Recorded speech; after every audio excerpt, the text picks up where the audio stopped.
မင်္ဂလာပါခင်ဗျာမိတ်ဆွေတို့အိမ်မှာလက်စစ်မီပြဿနာကိုအကောင်းဆုံးဖြေရှင်းပေးနိုင်မယ်အင်ဗာတာနဲ့ဘက်ထရီတွဲရလေးတစ်ခုနဲ့မိတ်ဆက်ပေးပါမယ်ခင်ဗျာဒီတွဲရလေးနဲ့ဆိုရင်မိတ်ဆွေတို့အိမ်မှာအဲကွန်တွေရေခဲတက်တာ TV တွေတခြားလက်စစ်ပစ္စည်းအကုန်လုံးကိုအသုံးပြုသွားနိုင်မှာပဲဖြစ်ပါတယ်ခင်ဗျာအင်ဗာတာပိုင်းမှာဆိုရင်ကျွန်တော်တို့ programmatic inverter 6.2K အသုံးပြုပေးထားပါတယ်ကျွန်တော်တို့ဒီ inverter ကို solar နဲ့ချိတ်ဆက်ချင်တယ်ဆိုရင်တော့ solar 990 watt ဒါမှမဟုတ်620 watt 4ချက်ကနေ12ချက်အထိချိတ်ဆက်ပြီးအသုံးပြုလို့ရမှာပဲဖြစ်ပါတယ်ခင်ဗျ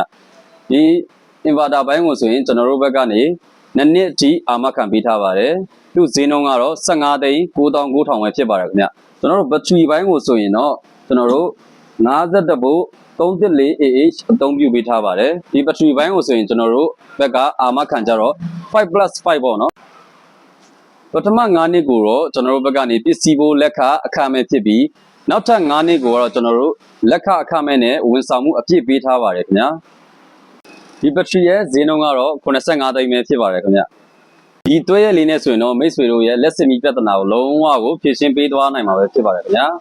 ဗီဒီယိုလေးကိုအဆုံးထိကြည့်ရှုပြီးလို့ကျေးဇူးတင်ပါတယ်ခင်ဗျာ